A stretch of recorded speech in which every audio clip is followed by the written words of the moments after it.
Paramashivoham.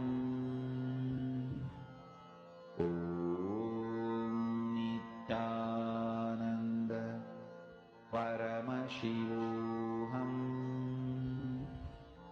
Om Nithyananda Paramashivoham. Om Nithyananda Paramashivoham. Om Nithyananda Paramashivoham. Om Nithyananda Paramashivoham.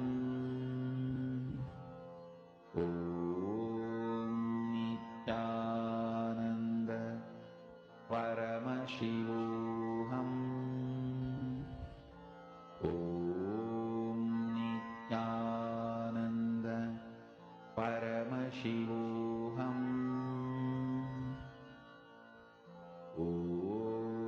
Om Nithyananda Paramashivoham.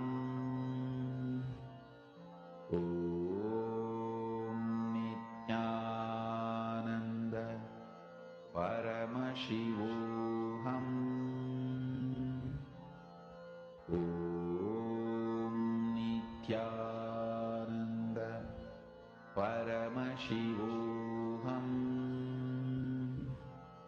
Om Nithyananda Paramashivoham.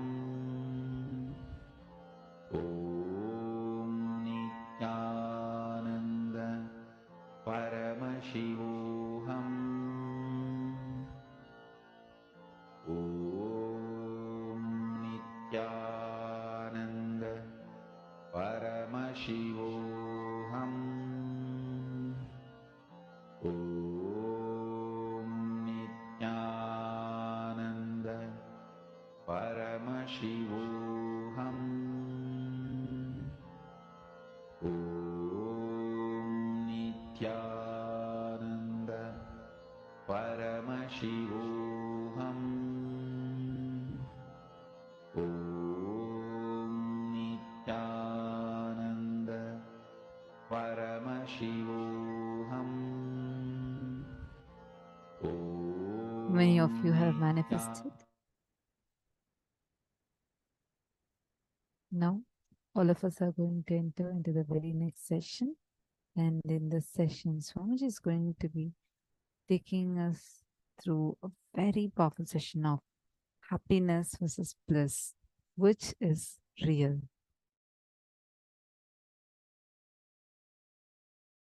Paramashiva's message directly from Kailasa. Happiness is delusion. Bliss is real existence.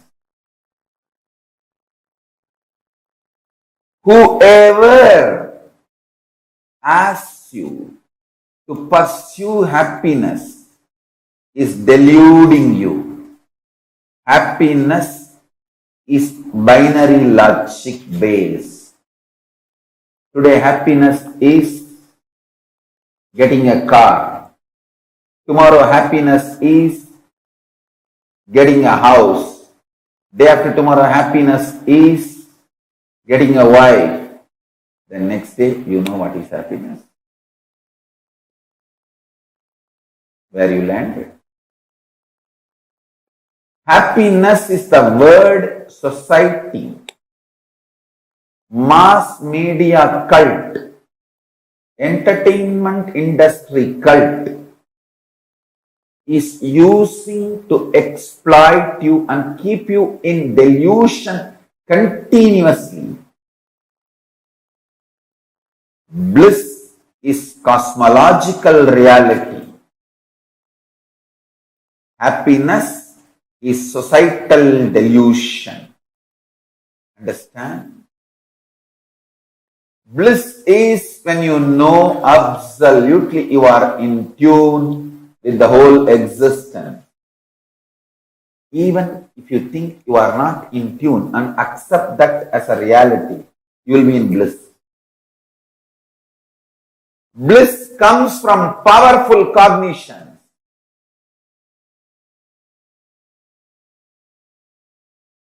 Happiness comes from the opinions of the people who make you powerless and those powerless cognition. I tell you.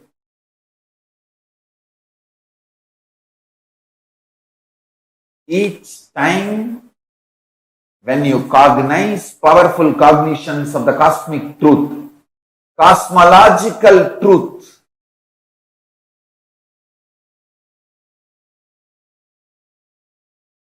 truths as per cosmic logic,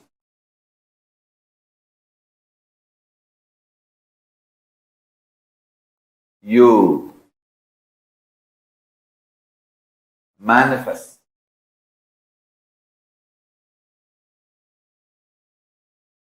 bliss. Bliss is based on cosmic logic. Happiness is based on binary logic.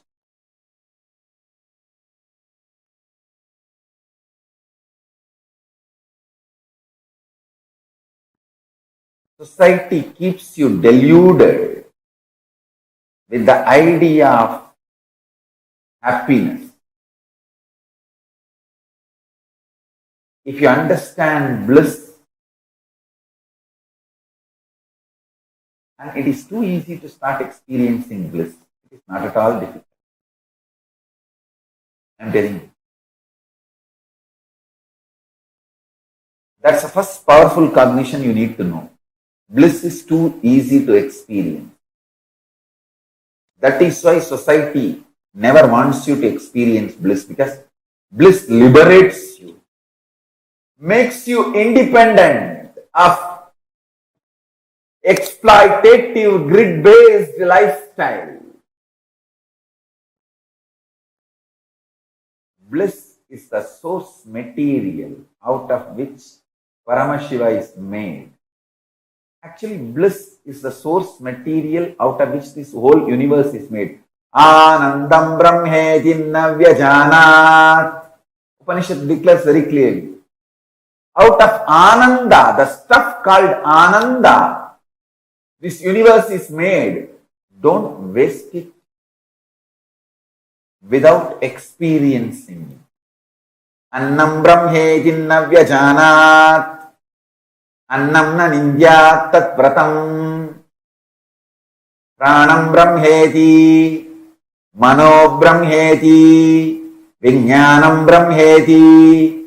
Anandam brahmeti. Taittiriya Upanishad. Actually, I am chanting the first lines of the different paragraphs. Taittiriya Upanishad very clearly declares. Anandam brahmeti navyajanat.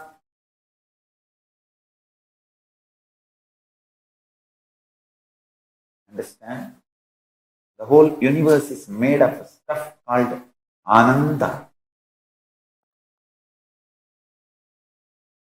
It's made out of stuff called Ananda.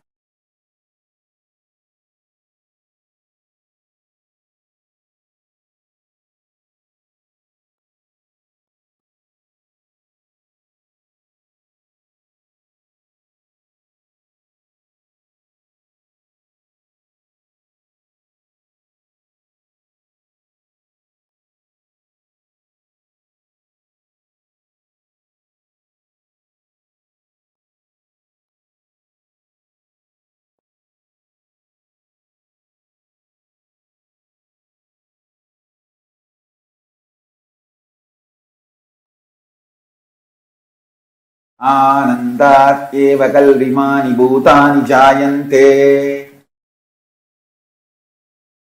It is indeed from Ananda all the beings have happened.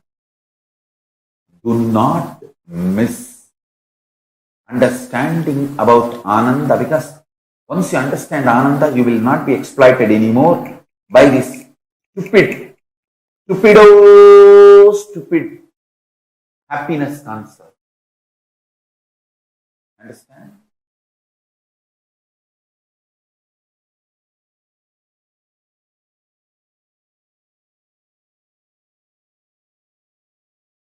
This happiness idea is inserted into you by the society or the mass media cult, entertainment industry cult, which wants to exploit you.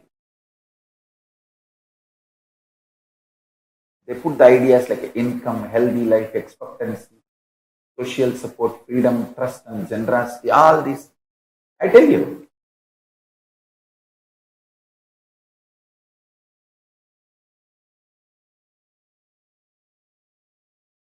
happiness is binary logic based. Bliss is cosmic logic based. The experience of powerfulness, not feeling suffocated,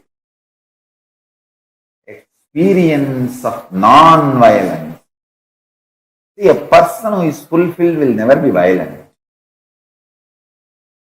He'll only feel like giving. How can I give more? How can I contribute more to everyone's life? Actually, when you are in bliss, the moment you wake up, whoever you see, you feel like hugging and blessing them. If you are not blissful, whoever you see, you feel biting them. So, falling in the eyes of the people who are not blissful is a curse. Deeply. Ananda Atma, the soul, the self, which is made of the material called Ananda. Only that soul should be experienced, it should be seen. Actually, when you see that soul, you experience Ananda in you. Anandam Brahmano Vidyat.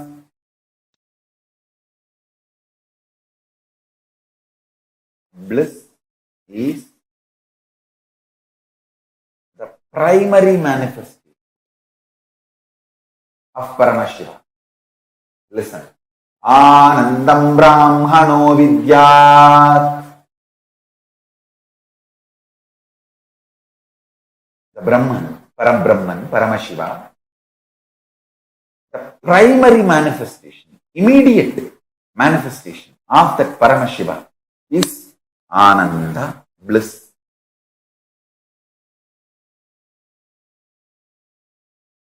Understand, by jati you can be anything, but by varna you can become Brahmana.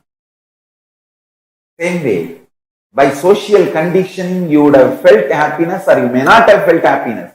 But as per the cosmologic, cosmic logic, the multidimensional logic, reality, the real reality, you are blissful, you are qualified to be blissful, and that is your very nature and quality. I tell you, even if you think you are happy as per the society standard, you are not successful. That is more like a operation success patient died. Because you are happy as per others. Even if you are happy as per yourself, it is not eternal or permanent.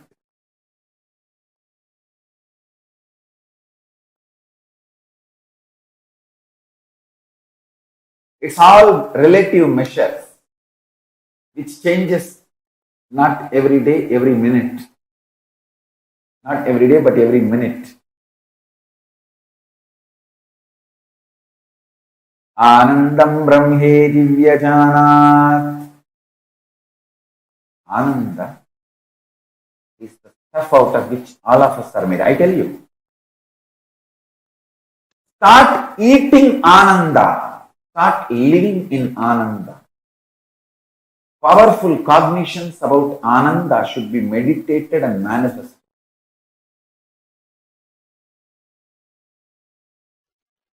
The pure truth I revealed now. Paramashiva made his own pure consciousness as the core recipe of life. Then he added other many things. But the core recipe of life is his own consciousness. This is a pure truth. Now the applied truth, listen to this very carefully. Listen to this very carefully. First, this is the greatest news, best news. Second, listen. Eternal bliss, Nitya Ananda, is one of the core, inherent, innate quality of Paramashiva's consciousness. Understand one thing.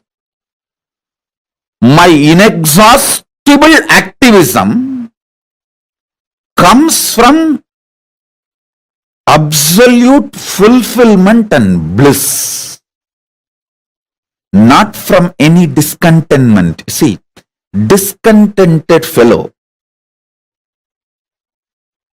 will be active but cannot have a large vision which can go on expanding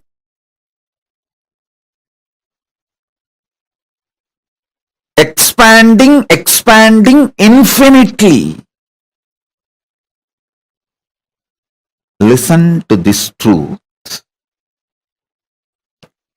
The vision I carry never tires me, frustrates me. It is like a huge energy, inspiration for intense activism, an eternal bliss, the pure bliss. The eternal bliss, Nitya Ananda, is the first effect. The moment you cognize Paramashiva's consciousness is the recipe of your life. Please understand, if you are alive, be very clear, the core recipe of your life is Paramashiva's own consciousness. He put himself, he was cooking, things were not working out, the life was not happening. He just took himself and put it. Immediately life happened. That's all. Visualize.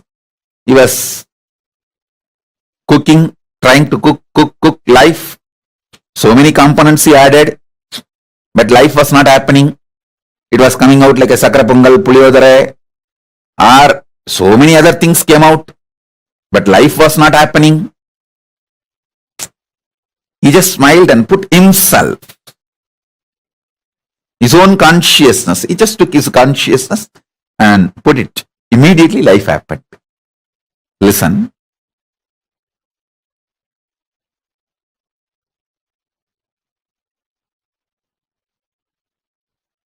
First thing, this is the best news. Second, this means your core programming is such extreme,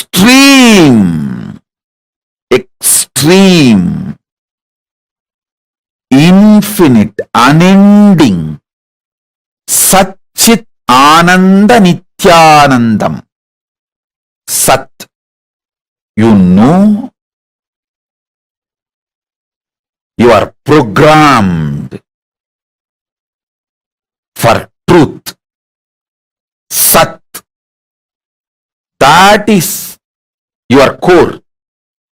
Till you manifest that, you won't rest. Because you are programmed for that.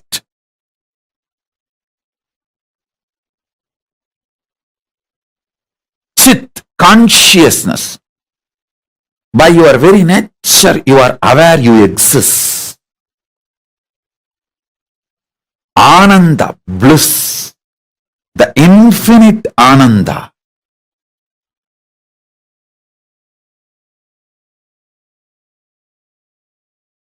Listen. The conscious principle, consciousness, conscioushood, Atma Tattva, the conscious component, Atma Tattva in you, in all of us, is not only beyond these Panchatattva's of Prithvi Tattva, Appu Tattva, Teyu Tattva,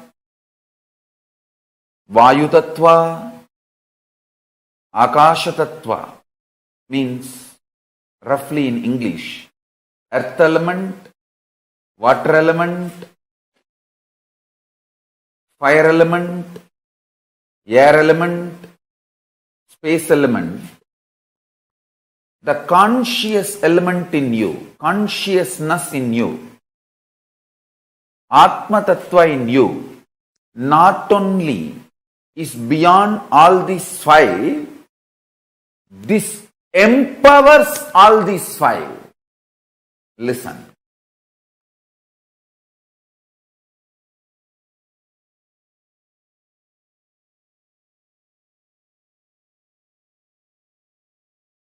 By intense, ferocious unclutching, tyaga, if you decide to remove the interferences and inferences, comes on your Atma Tattva, that tyaga manifests as superpower in your being. Atma Tattva in you, conscious principle in you, Chit Shakti in you, conscious hood in you, consciousness in you, conscious element in you. All these words denote the same. Conscious element in you is not only beyond these five principles called earth element, earth element, water element, fire element, air element, space element. This Atma Tattva, conscious principle, empowers, gives life to all these five. Listen carefully. If you use unclutching, completion and tyaga to stop all the interferences and inferences of earth, water, fire, air, space elements on your Atma Tattva, on your conscious principle, you will manifest powers immediately. Listen. Pratyagatma Chaitanya Jakratam, individual conscious principle awakening, is not exclusive right for anyone. It is even for animals. It is granted, understand? I tell you, the essence of what I am trying to convey.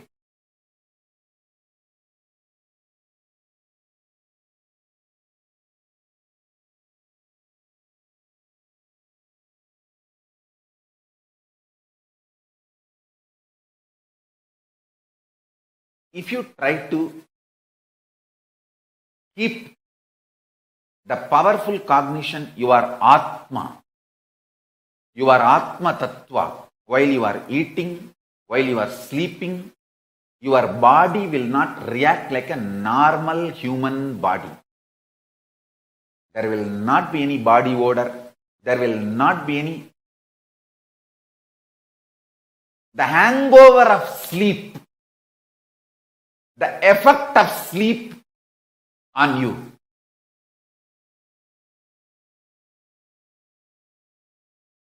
From today, all of you start manifesting this powerful cognition.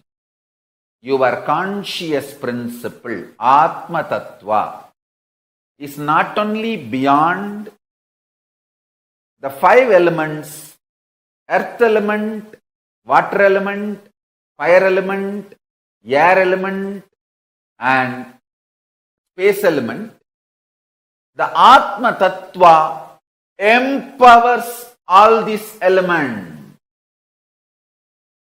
And do not allow the interferences and inferences of these 5 elements on your Atma Tattva. Understand?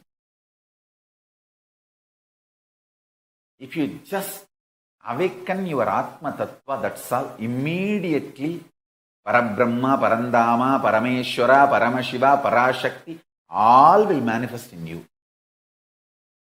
All of them are waiting to manifest in you. You just need to say yes.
Sorry for that. Paramashivanandam. So beautifully, Swamiji explained that to us. See, the bliss that comes out of you, which is first non-violence based, and second, when you remind yourself that you are consciousness, going on cherishing that will create a certain chemistry in you, an alchemistry in you, which will radiate as immense bliss in your life. Okay. First step I request everyone, all the participants to do is please go to the Facebook group, Paramashivam Facebook group, and post the understanding that you got from this session. What are the clicks that you got? Can I request all of you to go and do? I see so many participants sitting here. I request all the participants, every one of you sitting here with us. Can I request all of you, please go to Facebook now and post on the Facebook.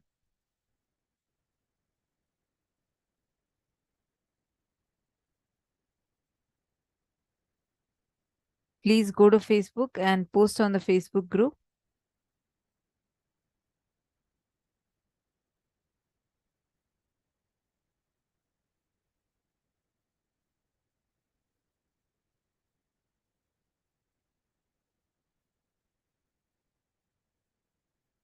About pain, suffering, whatever each of you have understood, I request each of you to please take a few minutes and you all can go to Facebook and post. And very, very, very important thing. See, Swamiji explained to us the difference between what is happiness and what is bliss. Swamiji explained how happiness is very temporary. When you focus on happiness, you will never feel fulfilled. Like Swamiji said, right? We go on trying to find, okay, today, oh, if I get this job, I'm going to be the happiest person. Then you'll think by the time you actually get that job, already your desires have changed. You then think, okay, I think I'm just waiting to get my wife like this. And then when she comes, and then again, your thinking has changed. Your source of happiness keeps shifting. You never actually feel fulfilled. The source of your happiness, the driving factor should not be happiness. It should be bliss. From bliss, happiness will be a byproduct. Bliss is what you need to focus on. Okay, from this one statement, what is it that you are understanding? Come on. So many of you sitting. Can I hear from all of you?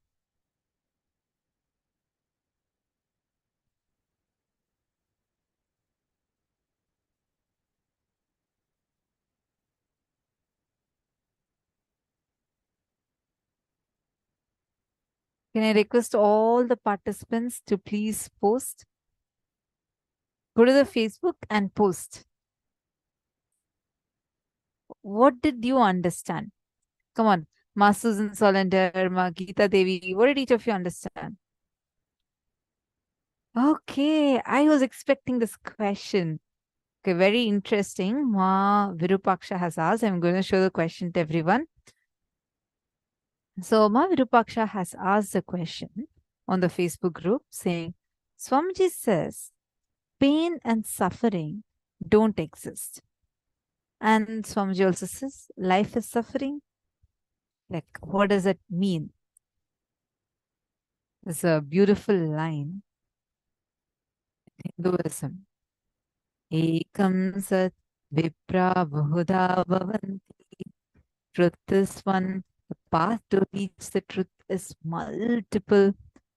Meaning, like what Swamiji said, life is bliss and life is suffering. It's like both are two ends of the same cloth. Whenever you reach any one extreme, you achieve the completion of the whole. When you cognize, when you start understanding, coming to the conclusion, life is suffering, Okay, come on. Then let me not get affected by what's happening. Let what's happening not affect me internally. That cognition will start happening in you. You will start feeling so fulfilled, joyful, and you would start manifesting that powerfulness inside of you. On the other end, if you in this satsang itself, Swamiji is saying, right? When Swamiji is saying life is suffering, Swamiji is saying Buddha tells life is suffering. Swamiji is telling life is joy. Suffering or pain does not exist. Both are true. Both mean exactly the same thing. Because Swamiji is saying, when Buddha tells life is suffering, the intensity with which he tells what he means as a suffering. And when Swamiji tells there is no suffering, what Swamiji means as no suffering, both are one and the same. Swamiji tells if you try, actually, I think in the video one of them had asked the same question, right? Swamiji said people always ask this question. Swamiji is not contradicting what Buddha told, or Buddha is not contradicting what Swamiji revealed.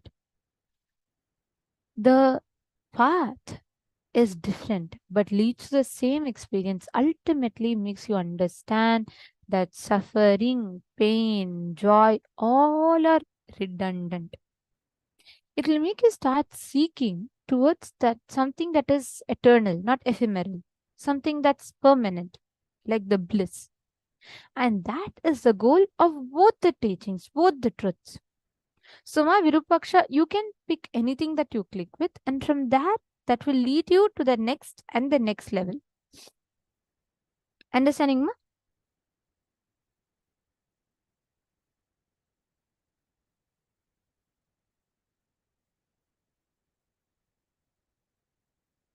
In the male bodies room, do any of you have any questions? Any of you have any doubts that you would like to ask?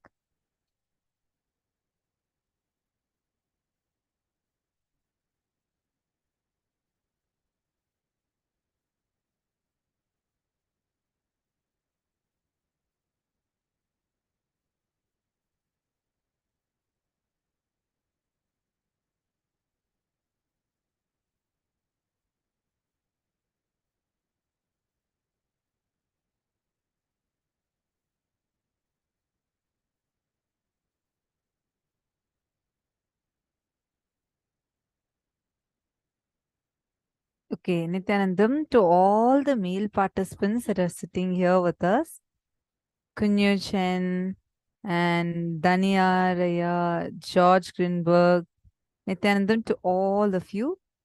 I see many of you that are sitting here with us.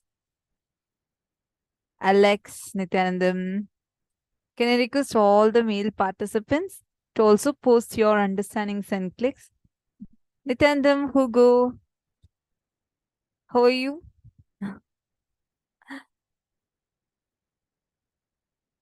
Daniel Aya and Hugo, Nityanandam, Shay Fong, Sin, Nityanandam. Can I request all of you to please come on your cameras and settle down? Dr. Murli, Nityanandam.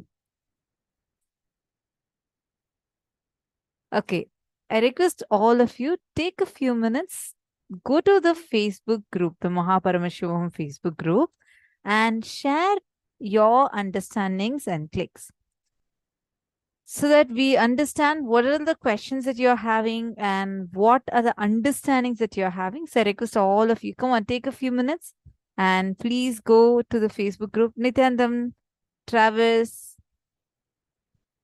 Erindale, Vimverdegalaya, Nityanandam, Raghunandanaya, Nityanandam. Nityanandam, Vim Verdegalaya, and Robert Ramaya, all the participants, all the male bodies. We see so many of you beautifully listening to the session intensely. We encourage all of you to ask questions, doubts, anything that you have on Facebook.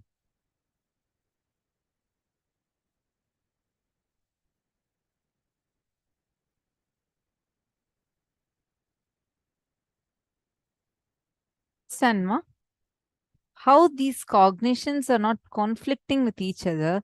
You choose one and you're going to cherish it and use that to achieve the ultimate.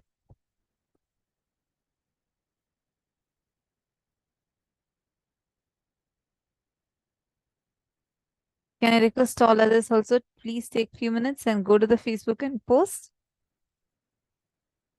I just want to make sure. Okay. Mavirupaksha has asked another question. She's asking, I'm going to be just showing it to all of you, so all of you are also able to see the question. So Mavirupaksha has asked another question.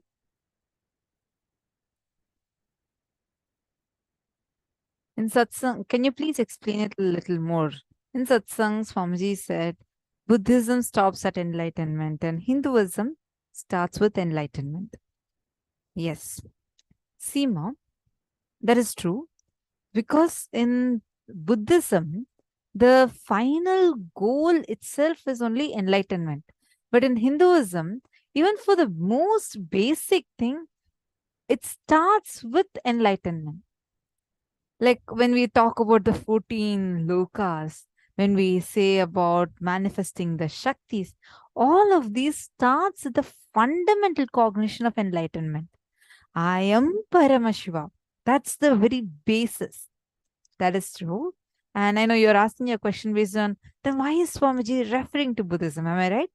See, that cognition from Buddhism can help you to reach that first level. Otherwise, as human beings, we are trained to think that suffering is a part of life. But life is suffering is completely a different cognition. You will have a different perspective to it. You understanding? The cognitions that we cherish inside matters. What kind of a cognition that we are operating from matters. See, whenever you take anything to the extreme, you will have a breakthrough in that. For example, Swamiji says, I mean, you would have definitely heard this, right? Swamiji says how sleep your way to enlightenment. Where if you intensely focus on that, you'll get enlightened. Seema, for example, when you start cognizing life is suffering and everything as suffering, you will feel that why at all to even exist like this? Not in a negative way, you will not become suicidal, don't worry. But you will understand why are you feeling that life is suffering? You will look in. It'll make you look inwards. You will understand things are manifesting not from the outside, but from the inside. When you say suffering is a part of life, you will start feeling like, okay, people are making me suffer. Look, this is how it is. God is so cruel. All these statements are the byproducts of that. But when you feel life is suffering, then you will start questioning the very fundamentals of life, which will lead you to the pure questioning, which will lead you to seeking, which again, in turn, leads you to going more and more closer to your consciousness. Either this way or that way. Intense activism can lead you to enlightenment.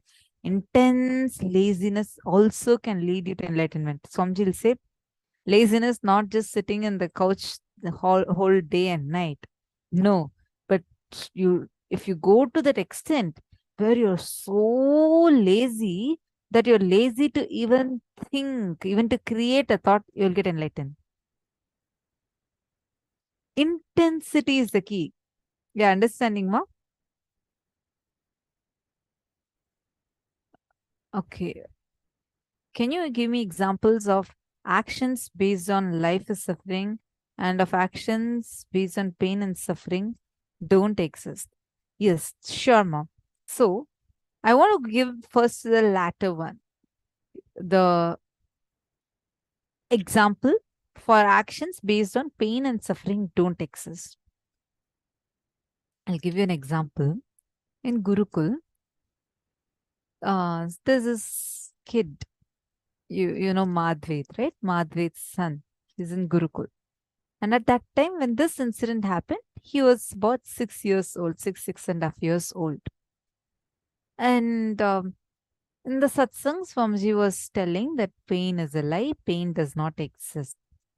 Now, because this kid heard it at such a young age, this is a 6-year-old kid, listened to such powerful cognition, and Swamiji transmitted. See, whenever Swamiji is revealing anything, it is not limited to just that particular thing alone. Like whenever if Swamiji is saying about a particular cognition, for example, pain and suffering do not exist. It's not just what you are understanding in your logical level alone. He packs it with energy and investments. So because this child heard it when he was 6 years old, it directly went into his biomemory. Biomemory is a decision-making mechanism in us. And he was playing and he was standing on a chair that slipped and the fall was so harsh. He fell on his elbow and his bone all literally broke. He had a very bad fracture. And his hand was hanging, like literally hanging. But because the cognition that pain does not exist had gone so deep into him, his body did not even respond with pain. He ran to Madhvit and his mother, and he was telling her, my hand is disconnected. She didn't understand what he meant. When he showed the hand, she was shocked. Literally, hand is hanging. The hand is like literally hanging. It's not stable. And she freaked out and she took him and ran to the hospital. The doctors could not believe, because got Swamiji's blessing, Swamiji blessed, and the kid was rushed to the hospital. The doctors could not believe. They're like, how come this kid is not experiencing any pain? He didn't lose sensitivity, understand? He could feel the touch. He could feel all that clearly. He did not have pain. Pain did not exist for him. And it was so sweet. And like the doctors are really amazed. And then they put the thing and the fracture also got healed with Swamiji's blessings. After a week or so, he went for Sarva Darshan, where Swamiji will be coming and blessing. And see, such a big fracture, 6-year-old kid, it should have actually impacted to the kid, right? Swamiji is coming and asking him that, okay, how's your hand? And which hand did you get the fracture in? Show me that hand. He got, I think, in right hand, but because it did not even affect him at all, the kid rose his left hand and said, I'm confused, Swamiji, doing this hand or that hand? Understand, this is a level when you cognize whether till now I might have believed pain, suffering and all exist. But Swamiji has told, my Guru has told, pain does not exist. Suffering does not exist. Come on, I make a declaration now that pain is a lie, suffering is a lie. I make this declaration and declaring it boldly. Declare it just a few times. You will suddenly see that will become a decision-making mechanism in you. You will experience so much of joy, so much of bliss just oozing through you. You literally, your life itself will be so beautifully flowing. You won't have suffering in life. You'll be just dancing and floating through your life. See, it's not just this one kid.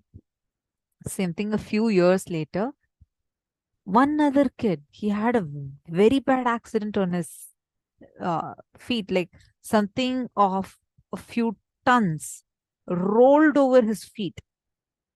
He, in that shock at that moment, he actually fainted. And he was immediately rushed to the hospital. And Swamiji just said, I'll take care. And Swamiji put Swamiji's shawl on that kid. It's so beautiful. It happened in a temple. Right after the procession, something really huge, I think some few 100 tons, just rolled on his feet and crushed his feet. His feet lost its very shape. It just crushed. And immediately his feet was wrapped and they rushed him to the hospital. Swamiji put his own shawl on the kid and he was taken to the hospital. The doctors could not believe that such a huge thing has happened and the kid did not experience pain. Not just that, they saw very clearly that they told that the leg might even need to be amputated because the bones itself have gotten crushed. They took an X-ray. This happened in the night. They said next morning they will check. For now, he was admitted the hospital. But Swamiji's shawl was there with that kid, and Swamiji had blessed, saying, Swamiji will take care. Nothing like that will happen. Next day, they take another X-ray, and everyone was shocked because what the doctors saw the previous night was not there anymore. The whole leg started becoming rigid, like came to a proper structure. And they were amazed, like every step by step, his entire healing was just amazing. In 1 week, he got I think in 3-4 days, he got discharged from the hospital and came back. Doctors told him that you should not walk. It will take another 6 to 8 months for you to be able to even start getting up on your own feet. Swamiji said, they don't believe these doctors' narratives. I am telling you, and you can just start walking. And because Swamiji told, this kid just jumped up from the wheelchair. In matter of 3 days, his leg got completely healed. He started walking. Even now he can run, walk, play, everything. Leg is completely normal without even a trace of that fracture. This will happen in you the moment you take, because Swamiji told, I am taking this as my cognition. From this moment, let me live this cognition. You will see your life will be magical. This is what is an example for how you can live with this powerful cognition in you. You understood the answer, Ma?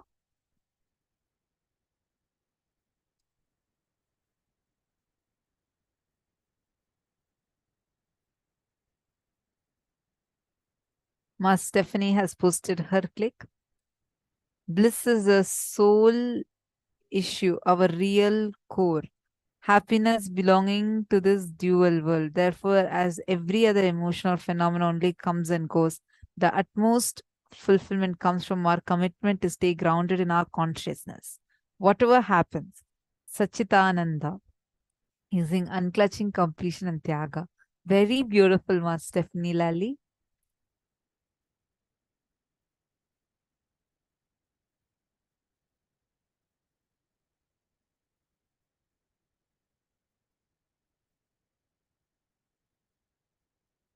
Are all of you understanding this? How many of you are clicking with this cognition? Okay, now we are going to be using this cognition and you're going to be sitting and doing the power manifestation with this cognition. First and foremost thing, understand.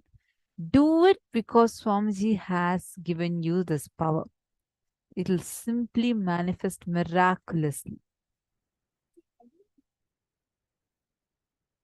Again, even with this, right, there are two ways you can look at it. You can look at it as your struggles, success, or failures, or you can look at it as a science. If you attribute pain or suffering even to this, then it will be a struggle every time. But if you understand that it is a science, the way you manifest, the way you experience a breakthrough will be completely different. Akash Pandey. Yes, Nityanandam. Are you clicking with these cognitions? What did you understand? Can I request you also to come on camera?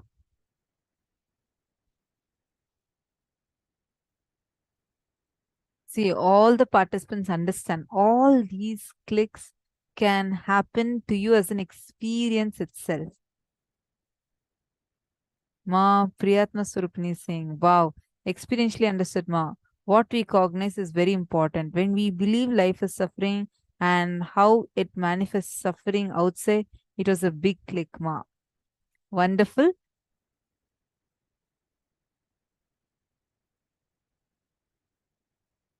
See, just cognition can huge difference. It's like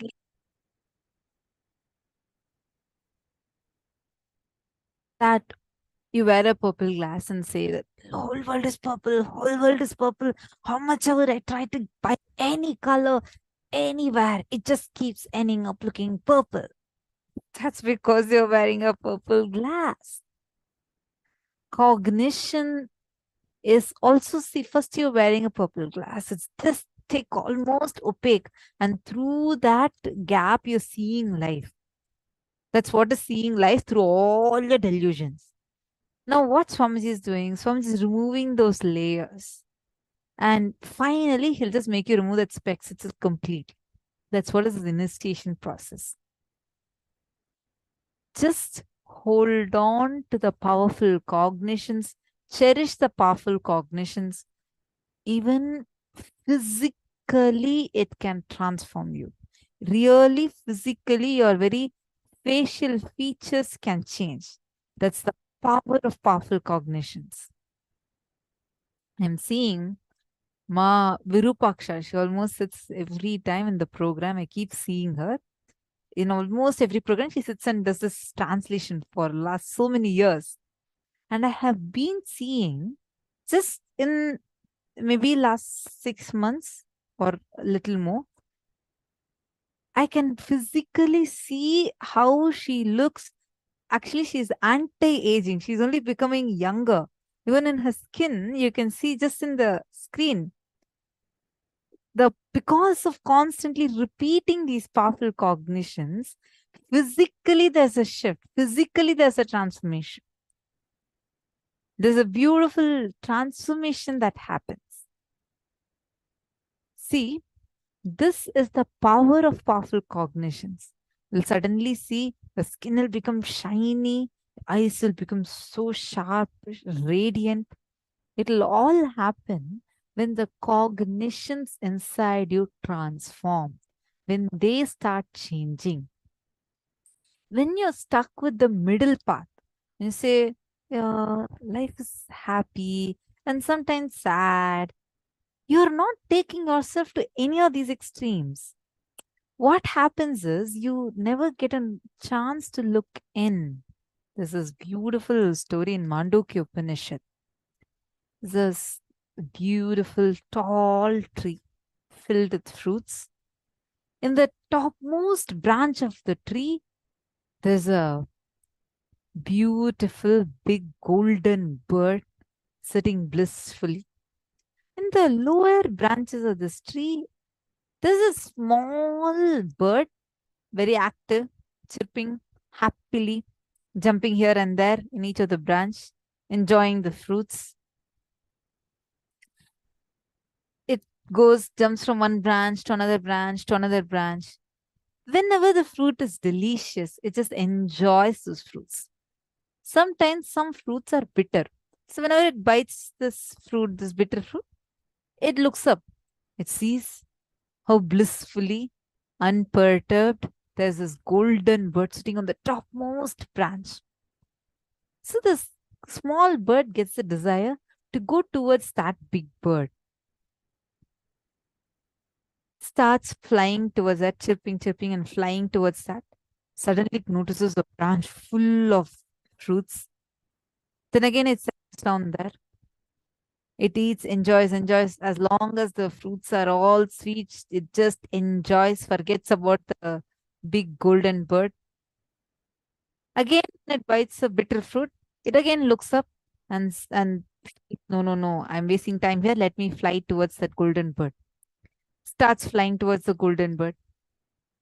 Again, it sees the branches that has sweet fruits. Understand? Whenever you go towards your guru, Maya will always appear to be very colorful, very sweet, trying to distract you, divert you away. So whenever it sees these fruits that are so delicious, just settles down in that branch. And this goes on and on and on.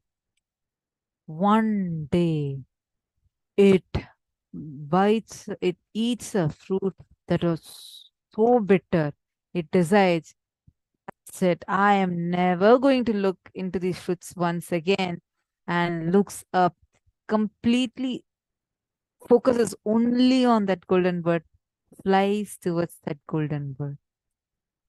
As it goes closer and closer, suddenly it starts feeling that peace, calm, blissful Paramashanta of Paramashiva manifesting in this. This bird also starts going more and more closer to the golden bird. Suddenly, at one point, it realizes that golden bird is not separate from this small bird. That golden bird is the reflection of this bird. The moment it comes to this realization, it gets enlightened and sits at the feet of the golden bird, enjoying the same blissful Paramashanta Swarupa of Paramashivam. Understand? The moment you decide, I am neither going to go into this nor going to go into that, I am just going to hold to this one powerful cognition and be intense in that powerful cognition, will simply reach the ultimate. Now, it's time. Let us all enter into the next round of power manifestation.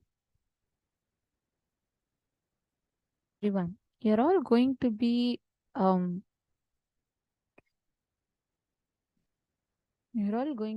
playing with the ability to alter your own body's temperature. So just take a few minutes, measure your current temperature of the body,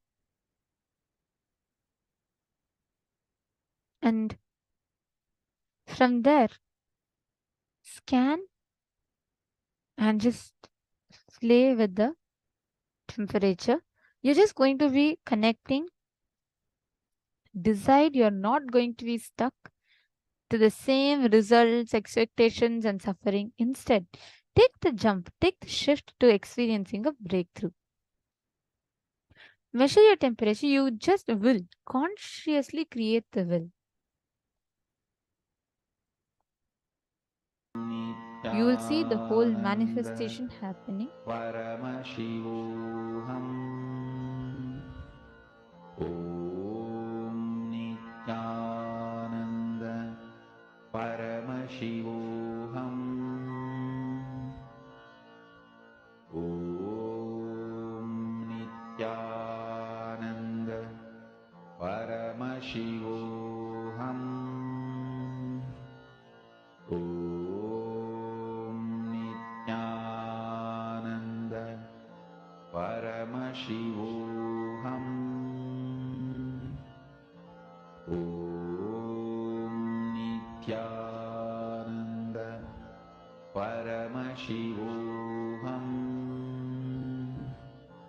Om Nithyananda Paramashivoham. Om Nithyananda Paramashivoham.